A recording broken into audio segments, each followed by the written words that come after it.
ഖുർആനിൽ പറഞ്ഞത്. അതല്ലാതെ ഞാൻ മുസ്ലിം സന്നിധികളെ മാത്രം ബഹുമാനിച്ചിരിക്കുന്നു എന്നതല്ല, അല്ലെങ്കിൽ ഒരു വർഗത്തെ മാത്രം അല്ലെങ്കിൽ ഒരു മതത്തെ മാത്രം ബഹുമാനിച്ചിരിക്കുന്നു എന്ന് അല്ലാഹു സുബ്ഹാനഹു വ തആല പറഞ്ഞിട്ടില്ല. ഇവിടെ നാം ഏറെ പ്രസിദ്ധീകരിക്കേണ്ടതുണ്ട്. ഈ കാലത്ത് നമ്മുടെ സമൂഹത്തിൽ നടന്നുകൊണ്ടിരിക്കുന്ന വർഗത്തിന്റെ പേരിലും വർണ്ണത്തിന്റെ പേരിലും ജാതിയുടെ പേരിലും ഒരു മനുഷ്യനെ മറ്റു മനുഷ്യൻ അകറ്റി നിർത്തിക്കൊണ്ടിരിക്കുന്ന കാലഘട്ടമാണ്.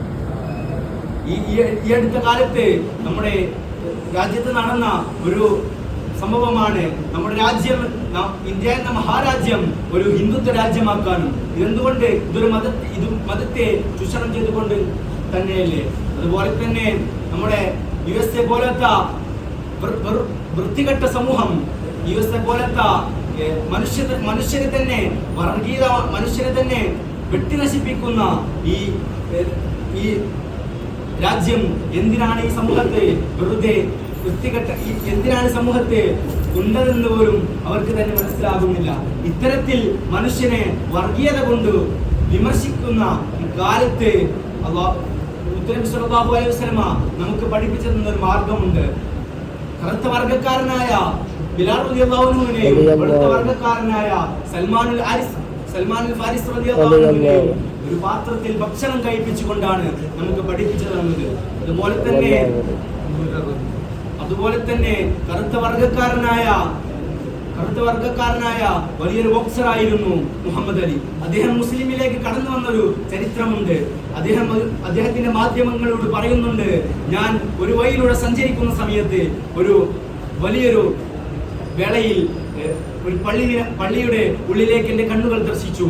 അവിടെ ആളുകൾ, ഏതൊരു വ്യക്തികളും സ്വന്തം വർഗവും വർണ്ണവും നോക്കാതെ ഒരു മനുഷ്യൻ കറുത്തവനോ വെളുത്തവനോ എന്ന് വേർതിരിക്കാതെ അവിടെ സ്വന്തം ശരീരത്തിലേക്ക് ചേർത്തുകൊണ്ട് സ്വന്തം മറ്റു കാലിലേക്ക് സുജൂദിലേക്കും മറ്റും ചെയ്യുന്ന സംഭവം എന്റെ കണ്ണിൽ ദർശിക്കുകയുണ്ടായി. അങ്ങനെ ഒരു കാരണം വന്നത് കാരണമാണ് ഞാൻ മുസ്ലിം ആയത് എന്നും അദ്ദേഹത്തിന്റെ മാധ്യമങ്ങളോട് വിളിച്ചു പറയുന്നുണ്ട്. ഇത്തരത്തിൽ മുസ്ലിമിനെ നാം ഏറെ മുസ്ലിം ഇസ്ലാം ദർശനത്തെ നാം ഏറെ ഇവിടെ പ്രശസ്തി നൽകേണ്ടതുണ്ട്. ജോൺ സുലക്ക് ഇറക്കിയ ഒരു പുസ്തകമുണ്ട്. 1782 ജോൺ സുലക്ക് ഇറക്കിയ ഒരു പുസ്തകമുണ്ട്, ജന്മസിദ്ധ മനുഷ്യ അവകാശങ്ങൾ എന്നൊരു പുസ്തകം.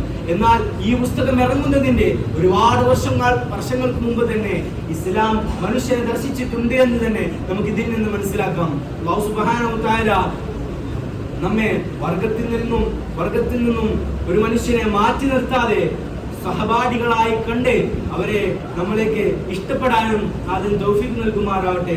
അല്ലാഹു സുബ്ഹാനഹു വ തആല നമുക്ക് ജീവിക്കാൻ നല്ലൊരു ഭൂമി നൽകി, കുടിക്കാൻ വെള്ളം നൽകി, നല്ല വായു നൽകി, മൃഗങ്ങളെ നമുക്ക് അടിമകളാക്കാൻ നൽകി.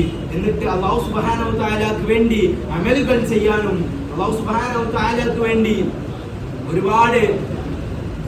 ഒരുപാട് കാര്യങ്ങൾ ചെയ്തു തീർക്കാനും നാഥൻ തൗഫീഖ് നൽകുമാറാവട്ടെ എന്ന ദുആവസിയത്തോടു കൂടി ഞാൻ എന്റെ വാക്കുകൾ വിരാമം കുറിക്കുന്നു. അൽഹംദുലില്ലാഹി റബ്ബിൽ ആലമീൻ. അസ്സലാമു അലൈക്കും വറഹ്മത്തുള്ളാഹി.